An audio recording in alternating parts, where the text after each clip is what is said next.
Sua Bíblia comigo, na carta de Paulo aos Filipenses, capítulo 4.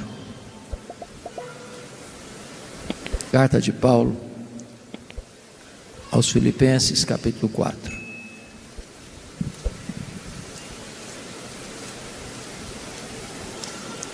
Nós leremos apenas o verso 4. Eu estou com a versão revista e atualizada, e nessa versão diz assim: alegrai-vos sempre no Senhor.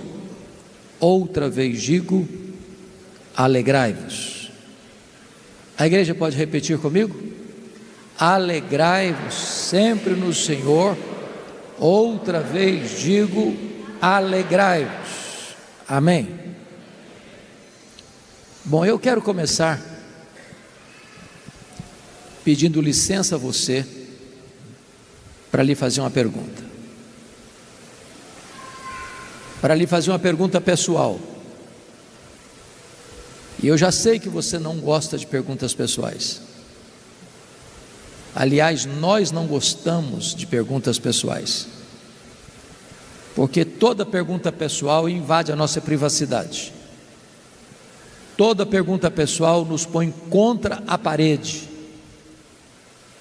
E nós não gostamos que ninguém invada a nossa vida sem pedir licença.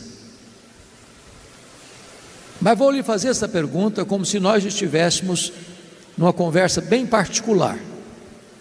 E a pergunta é esta: você é uma pessoa feliz? Você é uma pessoa alegre? Bom, não precisa ter muita pressa para responder essa pergunta, porque ela não é tão simples e não é tão óbvia como parece. Eu explico. Em 1991, fomos visitar a missão Quacisabanto, na África do Sul, onde aconteceu um grande avivamento espiritual no ano de 1966. Uma das pessoas que nos acompanhavam na caravana perguntou à esposa de um missionário daquela missão: você é submissa ao seu marido? Ela deu uma resposta inteligentíssima. Ela respondeu assim: eu posso lhe garantir que meu marido me ama, mas se eu sou submissa a ele ou não, essa pergunta não tem que ser feita a mim, tem que ser feita a ele. E eu gostei da resposta. Então vou mudar minha pergunta. Seu marido pode garantir que você é uma mulher feliz? Sua mulher pode garantir que você é um homem feliz? Lá em Provérbios 31, diz que os filhos da mulher virtuosa se levantavam e diziam: mamãe é uma mulher ditosa, feliz. Seus filhos podem dizer isso a seu respeito? Seus pais podem dizer isso a seu respeito? Seus amigos, seus colegas de trabalho, os membros da sua igreja podem dizer isso a seu respeito? É provável que a essas alturas você já esteja criando alguns mecanismos de defesa aí no seu coração, argumentando assim: o pastor está me fazendo esta pergunta porque ele não conhece a minha história, porque se eu contar a minha vida, até pedra chora. Ou talvez você argumente: mas dá para ser feliz hoje? No mundo de tanta guerra, tanto terrorismo, tanta maldade, tanta violência, tanta corrupção, tanta desfaçatez, tanta inversão de valores, dá para ser feliz? E quando isso me vem à mente, recordo que Paulo escreveu essas palavras, não hospedado num hotel 4 estrelas ou 5 estrelas em Roma. Ele escreve estas palavras de uma prisão, algemado, acusado injustamente pelos seus irmãos, os judeus. E apesar disso, ele diz: alegrai-vos sempre no Senhor. Outra vez digo, alegrai-vos. ensinando-nos 3 verdades. Primeira, a alegria do cristão não é um sentimento, uma emoção. A alegria do cristão não é a mera possibilidade, é uma ordem imperativa. Em outras palavras, você e eu não temos o direito de sermos uma pessoa triste, porque ser uma pessoa triste é um pecado. É um pecado de desobediência a uma ordem expressa de Deus. O evangelho que nos alcançou é boa nova de grande alegria. O reino de Deus que está dentro de nós é alegria no Espírito Santo. O fruto do Espírito é alegria. A ordem de Deus é alegrai-vos, e a alegria do Senhor é a nossa força. Agora, permita-me uma pergunta: você enfrenta problema na sua vida? Ou sou eu que enfrento? De vez em quando alguém fica doente na sua casa também, ou só na minha que fica? Às vezes, ou de vez em sempre, a grana fica curta lá também? Quando Paulo diz assim, alegrai-vos sempre, o que ele está querendo dizer? Ele está querendo dizer que a alegria do cristão, além de imperativa, é ultra circunstancial. Estar feliz quando está tudo bem, até o ateu consegue. A alegria do cristão não depende de circunstância. Não é apenas ausência de coisas ruins, não é apenas presença de coisas boas. A alegria do cristão coexiste com a dor. Agora preste atenção.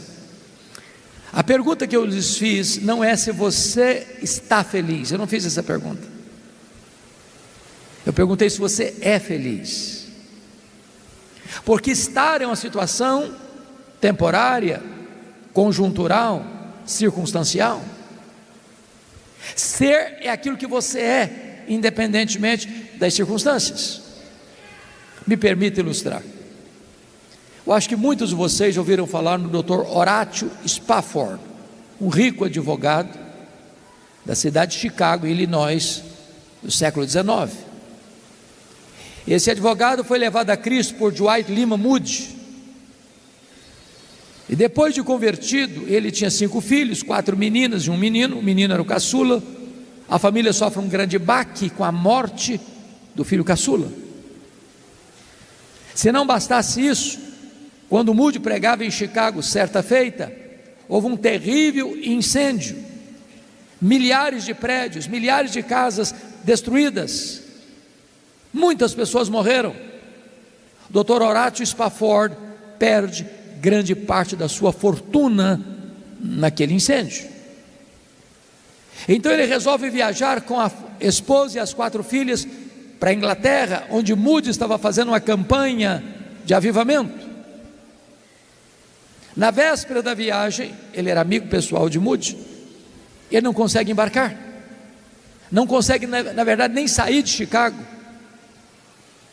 mas enviou a esposa e as 4 filhas para Nova York, onde tomaram um navio rumo à Inglaterra. Aquele navio enfrenta um terrível naufrágio. 272 pessoas morreram. A esposa lhe mandou um telegrama: salva, porém só. As 4 filhas morreram naquele naufrágio. O Dr. Horatio Spafford embarca no navio para encontrar a esposa e pede ao comandante para mostrar a ele o local do acidente.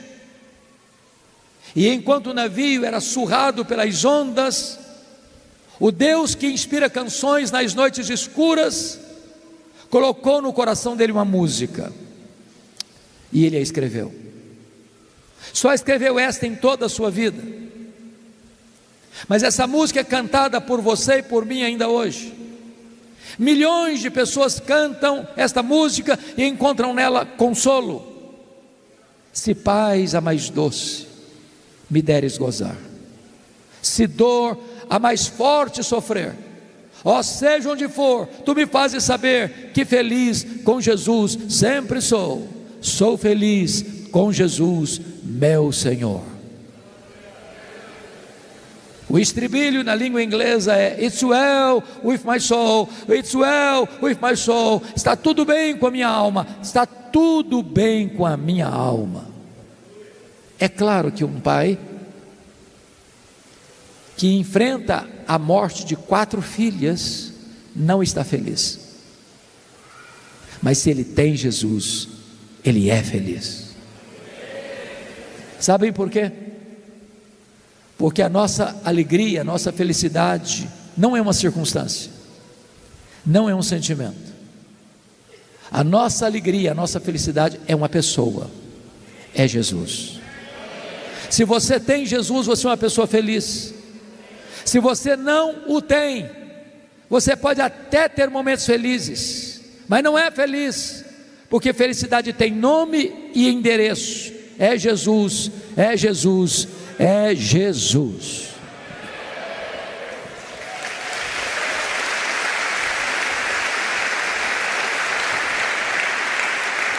Portanto, a alegria do cristão é imperativa, é ultra circunstancial e é cristocêntrica.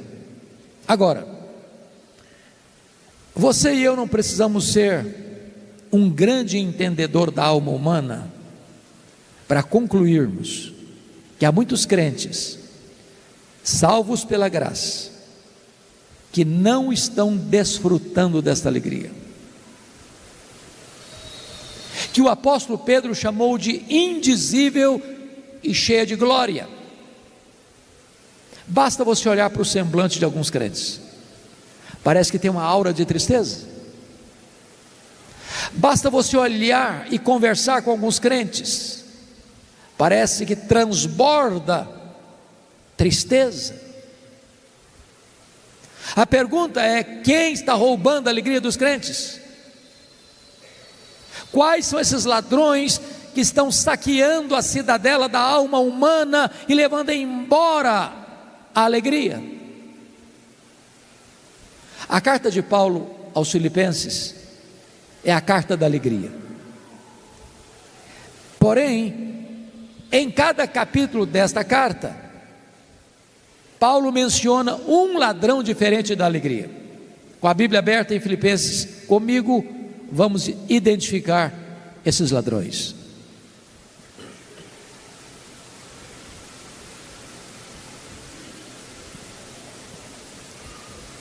O primeiro ladrão da alegria está no capítulo 1, versículo 12. Confira comigo. Ele diz assim: meus irmãos, eu quero cientificar-vos de que as coisas que me aconteceram têm antes contribuído para o progresso do Evangelho. Preste atenção. As coisas que me aconteceram, ou as coisas que me têm acontecido, são as circunstâncias da vida. E as circunstâncias da vida são o primeiro ladrão da alegria. Sabe por quê? Porque as circunstâncias acontecem com você querendo você ou não, gostando você ou não, planejando você ou não. As circunstâncias acontecem ao arrepio da sua vontade, à revelia do seu querer, e às vezes chegam de súbito, sem mandar aviso prévio, e botam a sua vida de ponta cabeça. É um acidente grave, é uma doença súbita, é um divórcio doloroso, é um luto traumático, é uma rasteira do sócio da empresa, é uma frustração amorosa, é um filho que se perde nos labirintos da vida, caído nas mãos das más companhias e acaba se envolvendo com drogas e destrói a saúde emocional da família. Se você não tomar cuidado, isso leva embora a sua alegria. Pense comigo num pai que cria uma menina com todo o desvelo, e esse pai leva essa filha ao altar no dia do casamento, na expectativa de que ela vai construir um território de felicidade em seu lar, para em seguida descobrir que essa menina acabou de casar-se com um homem rude, violento, que vai transtornar a saúde emocional da filha. Se você não tomar cuidado, se leva embora a sua alegria. Imagine um casamento de 10, 15, 20 anos de harmonia, de amor, de respeito.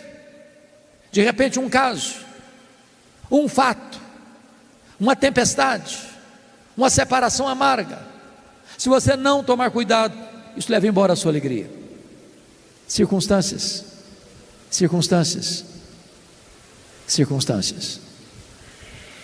Quando o apóstolo Paulo diz assim: meus irmãos, eu quero que vocês saibam que as coisas que me aconteceram não tiraram a minha alegria, contribuíram para o progresso do Evangelho.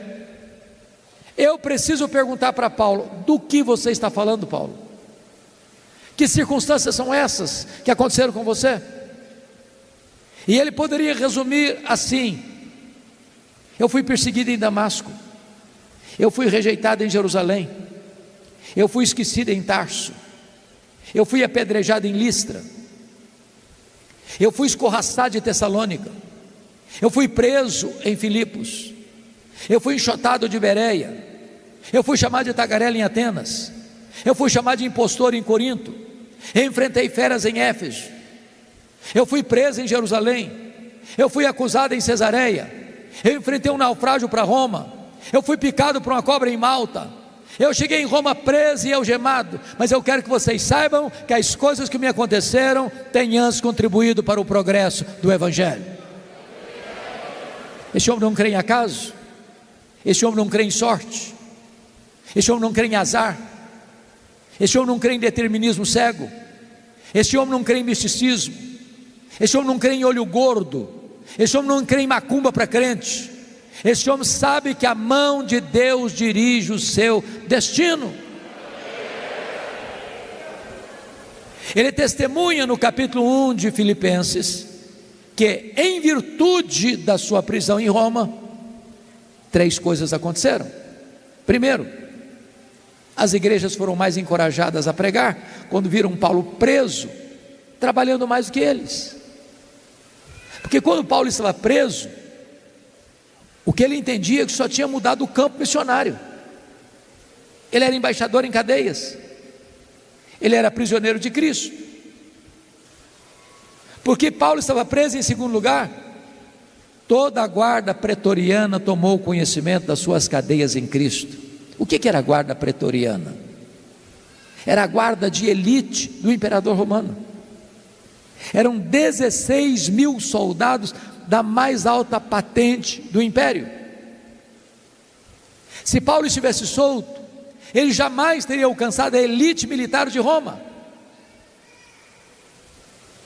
Eu chamo isso de conspiração divina, porque Nero não sabia, mas Deus o constituiu presidente das missões estrangeiras do império, porque botou lá na sua casa o maior evangelista da igreja, e diante dele o seu auditório.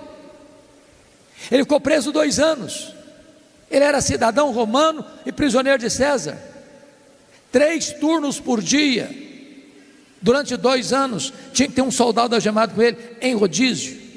O que Paulo fez? Evangelho neles, o cara não podia nem sair porque estava algemado com ele. Ao final de 2 anos, toda a guarda pretoriana estava evangelizada. Ao terminar a sua carta aos Filipenses, no capítulo 4, verso 22, ele diz assim: os santos vos saúdam, especialmente os da casa de César. Terceiro, porque Paulo estava preso e não podia viajar, como era seu hábito. O que ele fez? Começou a escrever cartas. As cartas da primeira prisão: Efésios, Filipenses, Colossenses, Filemão. Se Paulo estivesse solto, talvez nós não teríamos essas joias na nossa Bíblia. Quando você pensa que a sua vida está de ponta cabeça, Deus pode estar escrevendo o capítulo mais importante da sua história. Então olhe para as circunstâncias da vida.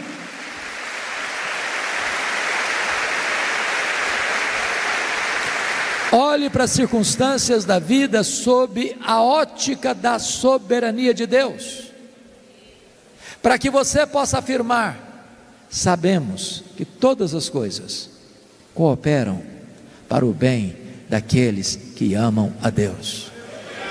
Olhe para as circunstâncias da vida sob a ótica da soberania de Deus, para que as circunstâncias da vida não roubem a sua alegria. Vamos ao segundo ladrão da alegria. Confira comigo o capítulo 2, versos 3 a 5.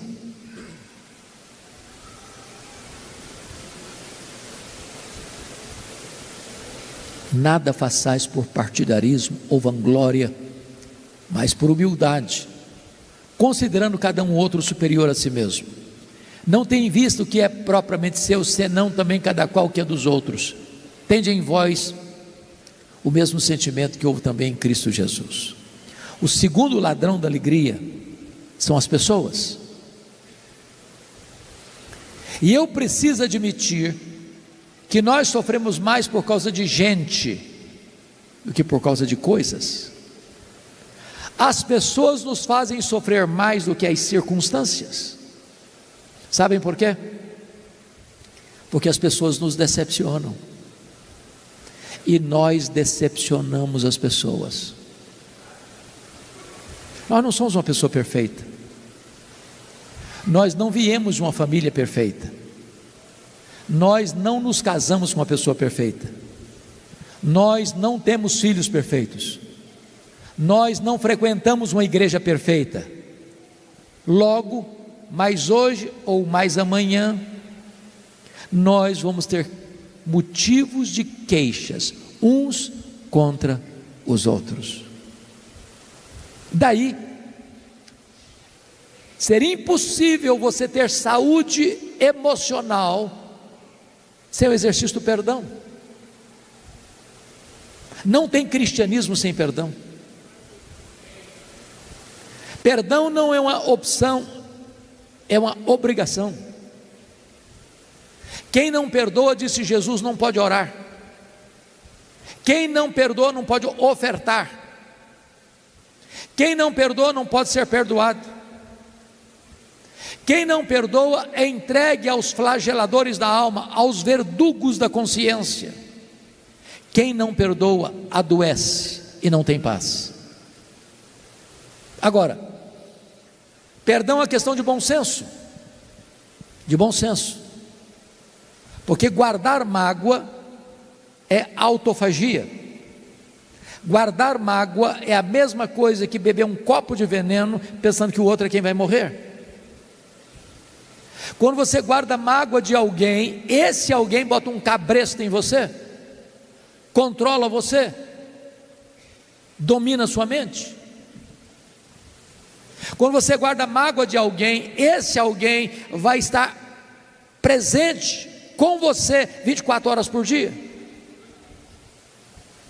Você vai chegar em casa cansado para tirar uma soneca, ela se deita do seu lado e transforma-se no seu pesadelo. Você vai chegar em casa para tomar uma refeição, se assenta à mesa com você e tira o seu apetite. Você vai sair de férias com a família e pega carona com você, estraga as suas férias. A única maneira de você ficar livre é exprimir o pus da ferida e perdoar. Agora, perdão não é coisa fácil não. Não é coisa fácil. Ninguém perdoa porque teve uma boa formação, porque tem um temperamento ameno, nem mesmo porque é membro da PIB de Marília. Perdão é uma obra da graça de Deus em nossa vida.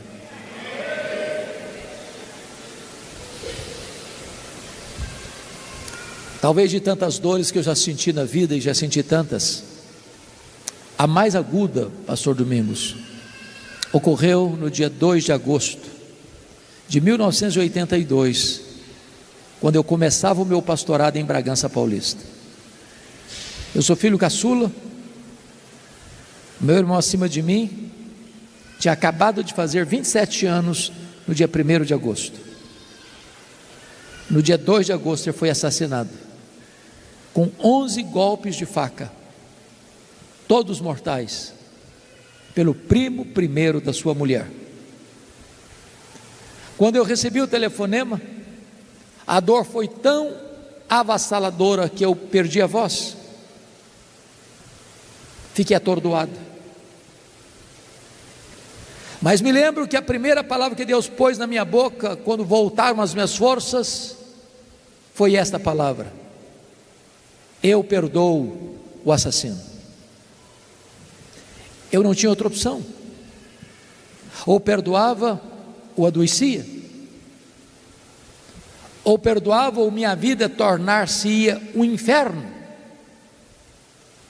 ou perdoava ou teria que abandonar o ministério. Mas eu quero lhes garantir nesta noite que o perdão é maior que o ódio. O perdão cura, o perdão restaura, o perdão é a asepsia da alma, é a faxina da mente, é a alforria do coração. Entretanto, eu só fui entender perdão no dia que eu compreendi uma parábola de Jesus, a parábola do credor incompassivo. Jesus contou que um rei acertava conta com seus súditos e encontrou um que lhe devia 10.000 talentos.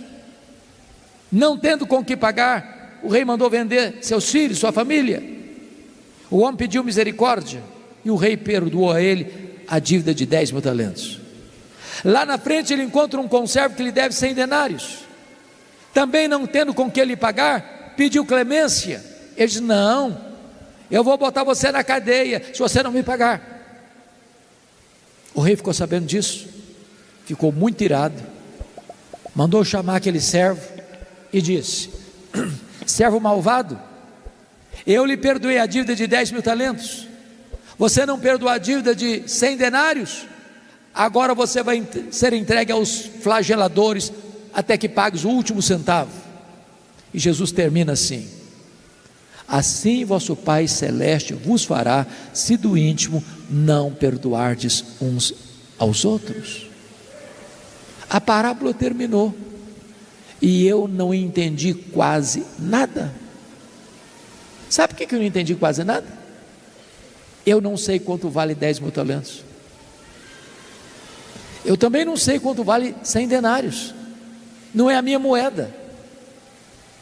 Ficou o dito pelo não dito. Na verdade, Jesus não contou apenas uma parábola, ele contou uma hipérbole. Nenhum judeu podia dever no primeiro século 10.000 talentos. O que são 10.000 talentos? Um talento são 35 quilos de ouro. 10.000 talentos são 350.000 quilos de ouro.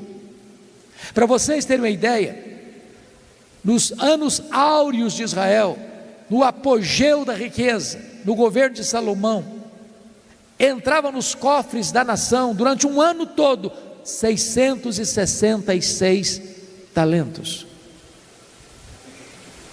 Todos os impostos da Galileia, Judeia, Pérea e Samaria, durante um ano inteiro, eram 800 talentos. 10.000 talentos eram todos os impostos da nação durante 13 anos. Naquela época o salário de um trabalhador era 1 denário por dia. Para um homem juntar 10.000 talentos ganhando 1 denário por dia, ele teria que trabalhar 150.000 anos.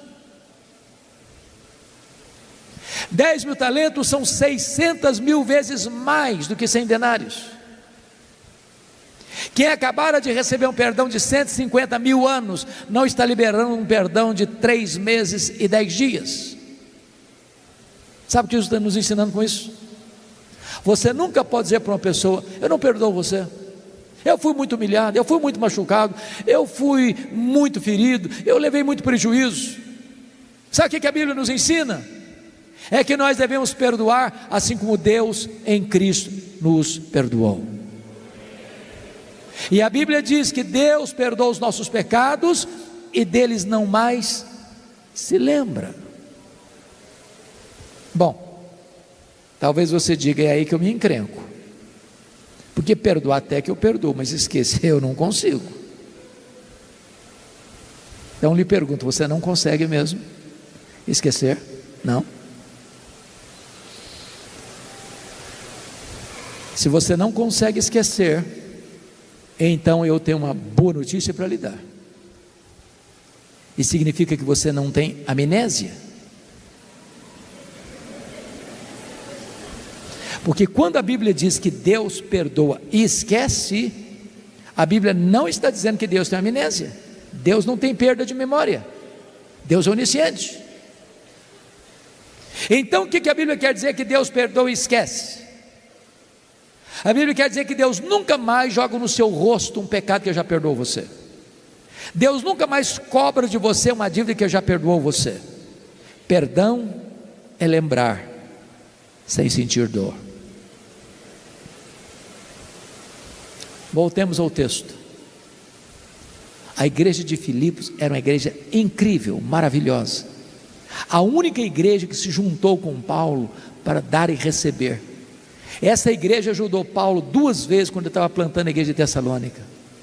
Essa igreja bancou o salário de Paulo quando Paulo era pastor da igreja de Corinto. A igreja de Corinto era rica, mas era pão dura, mão de vaca, não pagava o salário do pastor.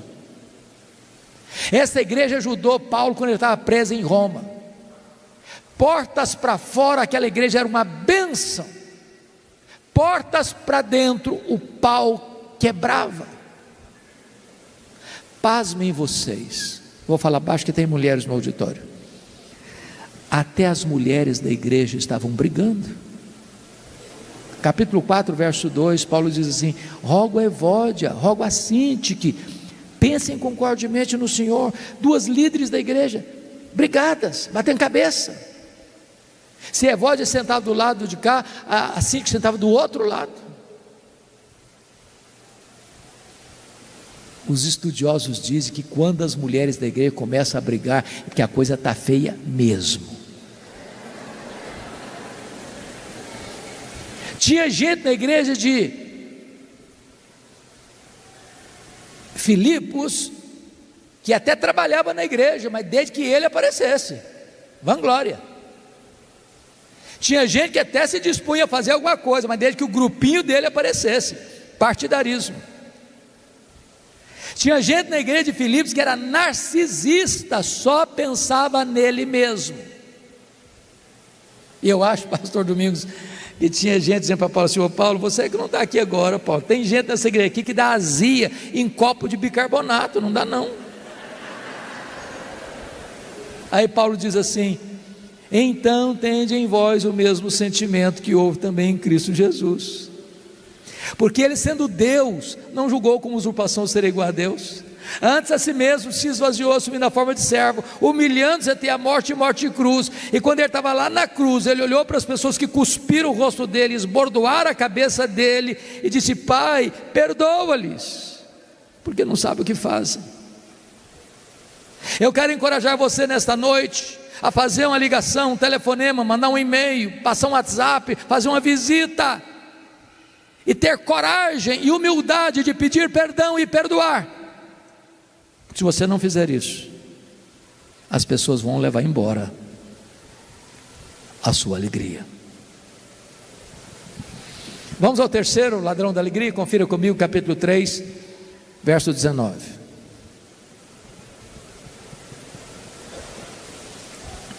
O destino deles é a perdição, o Deus deles é o ventre, a glória deles está na sua infâmia, visto que só se preocupam com as coisas terrenas. Eu acho que aqui em Marília vocês não enfrentam esse ladrão. Preocupação com dinheiro. Dinheiro aqui não é problema, né? É solução. Mas deixa eu só fazer uma pergunta básica e honesta. Alguma vez você já discutiu com a sua mulher por causa de dinheiro?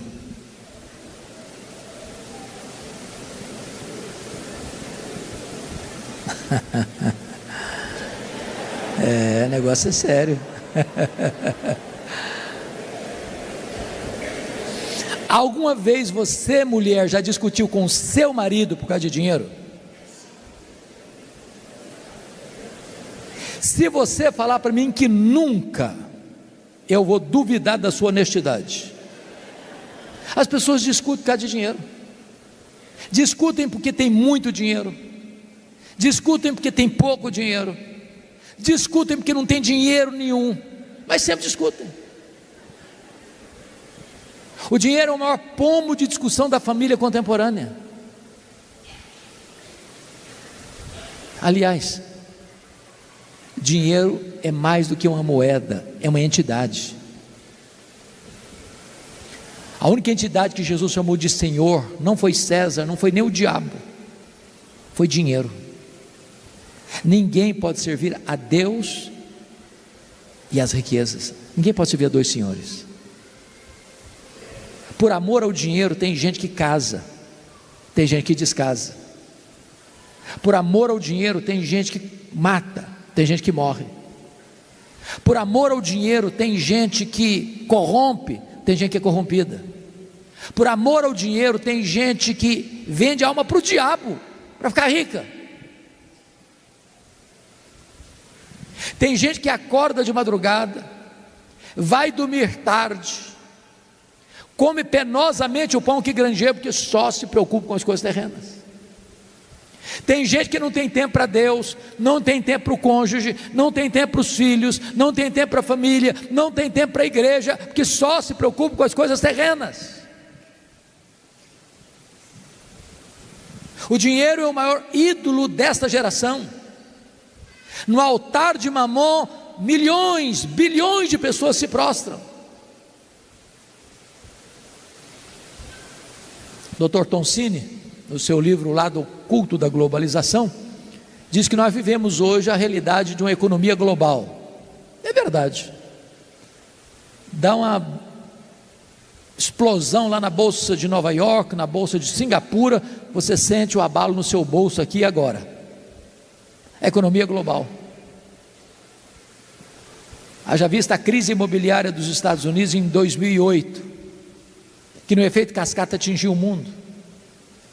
Eu sou do estado do Espírito Santo, um dos maiores produtores de rochas ornamentais do mundo hoje. Muitos donos de pedreira lá no Espírito Santo quebraram em 2008, por causa da crise imobiliária dos Estados Unidos. A economia global. Nessa economia global, mais de 50% da riqueza do planeta está nas mãos de pouco mais de 100 empresas particulares. Há empresas mais ricas do que países. A Toyota é mais rica do que a África do Sul, a GM é mais rica do que a Noruega, o Walmart é mais rico do que dezenas de nações. O problema é que essas empresas querem mais do seu tempo e mais do seu dinheiro. Não importa se você se arrebenta emocionalmente, essa máquina tem que girar. E para essa máquina girar, você tem que consumir mais. E nós entramos de cabeça no consumismo. Por exemplo, na década de 50, nós consumíamos 5 vezes menos que consumimos hoje. Não éramos menos felizes, não.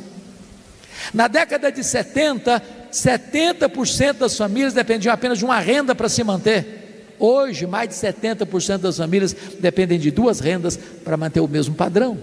O luxo do ontem tornou-se necessidade do hoje. Eu não sei se você já viu, eu já. Uma criança que não aprendeu a falar papai e mamãe ainda, ganhar um telefone celular top de linha. Eu não sirvo de referência, porque fui criado na roça. Fui calçar meu primeiro par de sapatos com 8 anos de idade. Só tive um brinquedo comprado em loja, um carrinho de plástico de 5ª categoria. O que eu posso lhes garantir é que eu sobrevivi. E nem fiquei traumatizado com isso. Meu pai precisou me levar para psicólogo por causa disso. Eu tenho um amigo que tem 3 mulheres. Obviamente a esposa e as 2 filhas. Não pensem mal do meu amigo, por favor. Num dia de casamento, elas disseram assim para ele: temos que comprar sapatos novos. Quem duvida disso? Casamento é tudo novo, top to bottom, de baixo em cima. Mas antes de ir para a loja, ele disse assim para elas: vamos dar uma olhadinha no que nós já temos. abriu um closet, um armário, e contou 151 pares de sapatos. Tinha que comprar mais. Como é que você chama isso? Não é centopeia, não, é consumismo. Então vou lhe dar uma definição de consumismo. Consumismo é quando você compra o que você não precisa, às vezes com dinheiro que você não tem, para impressionar pessoas que você não conhece. Porque algumas pessoas só se preocupam com as coisas terrenas. O Dr. John Rockefeller foi o primeiro bilionário do mundo. Ele disse assim: o homem mais pobre que eu conheço é o homem que só tem dinheiro. E ele disse mais: o homem mais feliz que eu conheci chegava em casa cheirando graxa, comia um bom prato de arroz com feijão e dormiu a noite toda bem dormida. Quando Rockefeller morreu, um curioso foi ao cemitério para perguntar ao contador dele qual era a fortuna que o Rockefeller tinha granjeado, e conseguiu. E chegou perto do contador lá no cemitério e perguntou assim: me conta aí, quanto é que o doutor John Rockefeller deixou? O contador, muito surpreso, perguntou: mas você não sabe? Não, eu não sei, me conta. O contador respondeu: rapaz, ele deixou tudo, ele não levou nem um centavo. Não tem gaveta em caixão, não tem cofre em caixão, nem caminhão de mudança em enterro. Você não trouxe nada, você não vai levar nada. E a Bíblia diz assim: o amor do dinheiro é a raiz de todos os males, mas a piedade com o contentamento é grande fonte de lucro. Então ajunte para você tesouros lá em cima, onde nem a traça, nem a ferrugem, nem os ladrões podem tomar de você, porque a Bíblia diz que se você botar o seu coração no dinheiro, você nunca vai ficar satisfeito. Sabe por quê? Porque dinheiro não traz felicidade, dinheiro não traz segurança. Felicidade tem nome, felicidade tem interesse. É só Jesus que pode fazer você feliz. É só Jesus, é só Jesus, é só Jesus.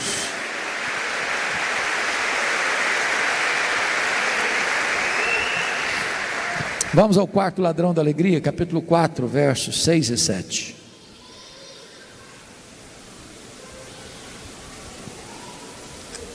Paulo escreve assim: não andeis ansiosos de coisa alguma, em tudo porém sejam conhecidas diante de Deus as vossas petições, pela oração e pela súplica, com ações de graças, e a paz de Deus, que excede todo entendimento, guardará o vosso coração e a vossa mente em Cristo Jesus. O quarto ladrão da alegria é a ansiedade. Então me permita perguntar a você: você conhece alguma pessoa ansiosa? Conhece? Você já viu alguma pessoa ansiosa hoje? Já viu? Tenho certeza, você se olhou no espelho antes de vir para cá. Você é daquele tipo de gente que fica roendo as unhas? O problema está lá na China, você pensa que já está batendo na porta da sua casa? Você é daquele tipo de gente que quando não tem problema, você cria um porque não sabe viver sem problema? A ansiedade, irmãos, é o mal deste século. Atinge pessoas de todas as faixas etárias, de todos os estratos sociais, de todos os credos religiosos. Pasmem vocês, até as crianças estão ansiosas hoje. Hollywood fez uma pesquisa e descobriu que as crianças estão ansiosas porque elas gostam de filmes, de brinquedos e de jogos de ação. Se um dia você assistir toda a programação infantil da televisão brasileira, eu lhe garanto que você não dorme de noite com a luz apagada. Eu gosto muito de brincar com as crianças, sempre gostei. Um dia eu chego na igreja, pastor, domingo, lá em Vitória, tinha uma criança brincando, separada do grupo, e eu me encostei bem e disse: filha, que vidona, hein? Ela voltou-se brava para mim, com o dedinho em rixa, e disse: o senhor é que pensa. A coitadinha estava estressada. É, ansiedade. Sabe o que significa a palavra ansiedade no grego? Estrangulamento, apertar o pescoço, sufocar, tira o oxigênio. E Jesus foi claro em afirmar que a ansiedade é inútil, porque por mais ansioso que você esteja, você não consegue acrescentar 45 centímetros, um côvado no curso da sua vida. Sabe por que é inútil? Porque 70% dos assuntos que nos deixam ansiosos nunca vão acontecer. A gente sofre antecipadamente, desnecessariamente. E se o problema vier a acontecer, vai sofrer 2 vezes, sem forças para enfrentar o problema. Mas mais do que isso, a ansiedade é prejudicial. Porque o que é ansiedade? É a preocupação. Você se ocupa antes da hora, antecipa o problema, sofre pelo problema como se estivesse acontecendo, quando na verdade 70% das vezes não vai acontecer. Eu fui seminarista em Campinas, nos idos de 78 e 81. Um dia eu estou saindo do meu quarto para beber água de madrugada, só tinha um bebedor no corredor, estou indo bem devagarzinho para não acordar ninguém. De repente eu olho e vejo a porta do quarto do colega aberta, e eu olhei, ele estava chorando a cântaros, soluçando. E eu entrei apressadamente e disse: o que aconteceu? Morreu alguém na sua família? E ele em pranto: eu estou com medo da minha mãe morrer. Falei: mas em qual hospital que ela está? Qual o problema? Não, ela não está doente não, eu estou com medo de ela morrer um dia. Ah, mas assim não dá, varão, deixa sua mãe viver, ué. Hoje ele tem mais de 40 anos e essa mulher está viva até hoje. Pior do que esse foi a mãe que chegou no meu gabinete com uma criança de 3 anos, no qual uma menininha de 3 anos, chorando muito. Não a criança, a mãe. Quando ela acalmou, disse: mãe, o que houve? Qual o problema? Ela me respondeu: eu estou com medo da minha filha crescer e não casar. Falei: mas nem cresceu ainda, deixa a menina crescer primeiro. Ansiedade. Jesus disse que a ansiedade é um sinal de incredulidade. Os gentios que não conhecem a Deus é que se preocupam com todas essas coisas. Que comeremos? Que beberemos? Com que nos vestiremos? Vós, porém, deveis buscar em primeiro lugar o reino de Deus e a sua justiça, e as demais coisas vos serão acrescentadas. A pergunta é: tem remédio para a ansiedade? Acha na farmácia? É em comprimido? É injetável? Tem receita? Paulo dá a receita. Ele diz assim: não andeis ansiosos. O que é coisa alguma? É coisa alguma, não precisa botar a legenda não, está claro. Em tudo, porém, sejam conhecidas diante de Deus as vossas petições, pela oração, pela súplica, com ações de graça. Agora chama a sua atenção para esse ponto. A palavra oração aí significa na língua grega a mesma coisa que adoração. Então Paulo está dando 3 remédios para curar a sua ansiedade: adoração, petição ou súplica e ações de graças. Qual é a diferença entre adorar a Deus e dar graças a Deus? Você adora a Deus por quem Deus é, e você dá graças a Deus pelo que Deus faz. Então eu vou atender a orientação de Paulo e vou fazer uma oração de adoração para acalmar meu coração. Eu chego para Deus e digo: Senhor, eu quero te adorar porque Tu és o Deus da minha vida. Tu és o meu Criador, Tu és o meu provedor, Tu és o meu protetor, Tu és o meu consolador, Tu és o meu redentor. Eu quero te adorar porque Tu és o único Deus vivo e verdadeiro, o Deus autoexistente, o Deus imenso, o Deus infinito, o Deus eterno, o Deus imutável, o Deus onipotente, o Deus onipresente, o Deus onisciente, o Deus transcendente, o Deus soberano. Eu quero te adorar porque Tu és o Deus santo, justo, verdadeiro. Eu quero te adorar porque Tu és misericordioso, porque Tu és rico em perdoar. Eu quero te adorar porque Tu és a minha paz, porque Tu és a minha alegria, porque Tu és a minha justiça, porque Tu és a minha herança. Eu quero te adorar porque Tu és a razão da minha vida, em nome de Jesus, amém. Aí eu termino essa oração e digo assim para Deus: Oh Deus, mas eu estou tão ansioso, Senhor. Aí não combina mais. Ou você retira a oração, ou retira a ansiedade.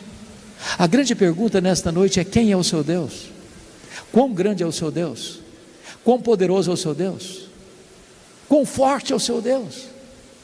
O seu Deus é aquele que mede as águas na concha da sua mão, é aquele que pesa o pó das montanhas em balança de precisão, é aquele que mede os céus a palmos, é aquele que espalha as estrelas no firmamento, e por ser forte em força e grande em poder, nenhuma delas vem a faltar.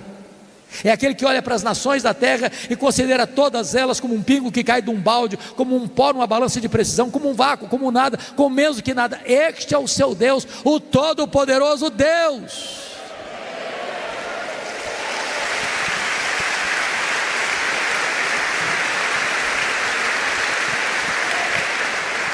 Você vence em segundo lugar a ansiedade quando você apresenta a Deus as suas necessidades, suas súplicas. Ele sabe quem é você, sabe o seu endereço, conhece o seu passado, conhece o seu presente, decifra o seu futuro. Ele ama você, Ele se importa com você.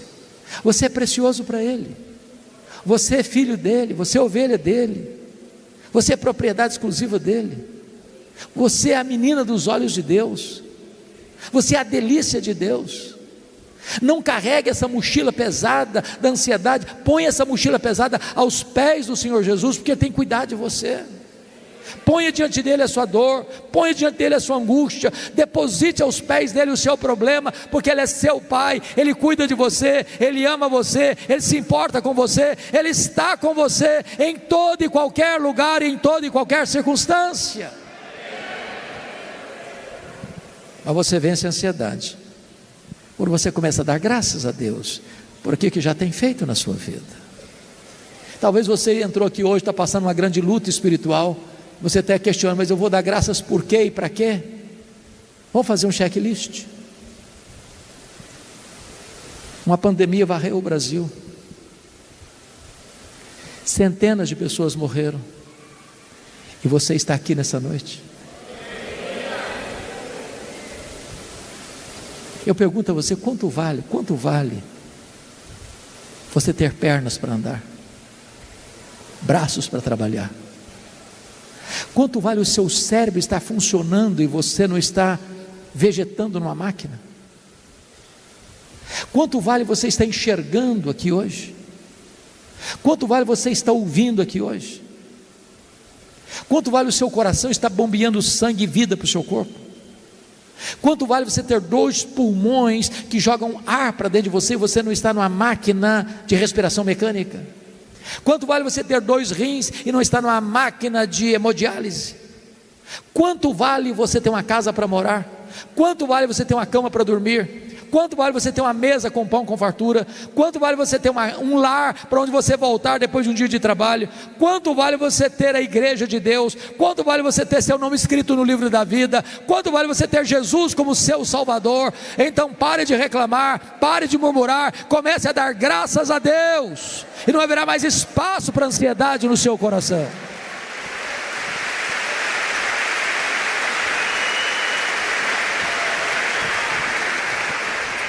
O retorno disse que a paz de Deus, que excede todo entendimento, guardará o vosso coração e a vossa mente em Cristo Jesus. Sabe por quê? Porque a ansiedade é um pensamento errado e um sentimento errado.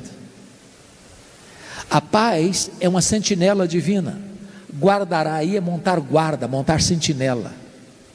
A paz de Deus vai proteger sua cabeça e seu coração, a sua razão e a sua emoção. Quando a ansiedade quiser entrar, não consegue mais, porque a paz de Deus está cercando a sua cabeça e o seu coração. É por isso que Paulo podia dizer de dentro de uma cadeia: alegrai-vos sempre no Senhor. Outra vez digo, alegrai-vos. Eu encerro com 2 brevíssimas aplicações.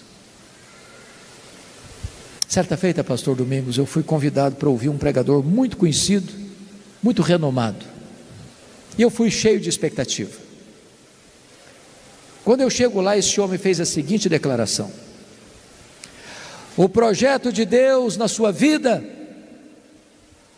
não é fazer você feliz, é fazer você santo. E eu tomei um susto. Porque a primeira parte eu entendi plenamente. Sede santos, porque eu sou santo. Mas a segunda parte eu não entendi. E fui pesquisar. E encontrei a resposta. Para mim, quem melhor entendeu isso foram os nossos irmãos puritanos da Inglaterra do século XVII, quando eles fizeram a seguinte pergunta: qual é o fim principal do homem? E eles responderam: o fim principal do homem é glorificar a Deus e gozá-lo para sempre. Aí eu tenho que concordar com o pastor batista John Piper, quando ele disse o seguinte: o problema do homem não é a busca da felicidade, não é a busca do prazer, não é o hedonismo. O problema do homem é contentar-se com um prazer, com a felicidade pequena demais, terrena demais, limitada demais, quando Deus nos criou e nos salvou para a maior de todas as felicidades, de amá-lo, de fruí-lo, de glorificá-lo, de estar na sua presença, porque é na presença de Deus que tem plenitude de alegria, e à destra de Deus que tem delícias perpetuamente. Então eu quero dizer para você nesta noite que Deus quer que você seja muito feliz, abundantemente feliz, superlativamente feliz, maiusculamente feliz, eternamente feliz. Alegrai-vos sempre no Senhor. Outra vez digo, alegrai-vos. Mas a segunda e última aplicação, na verdade, é uma pergunta. E eu quero pedir licença a você para lhe fazer essa pergunta. Aliás, uma pergunta pessoal. E eu sei que vocês não gostam de perguntas pessoais. Aliás, nós não gostamos de perguntas pessoais, porque toda pergunta pessoal invade a nossa privacidade. Toda pergunta pessoal nos põe contra a parede. E nós não gostamos que ninguém invada a nossa vida sem pedir licença. Mas vou lhe fazer essa pergunta como se nós estivéssemos numa conversa bem particular. E a pergunta é esta: você é uma pessoa feliz? Que Deus nos ajude a dar essa resposta nesta noite. Amém.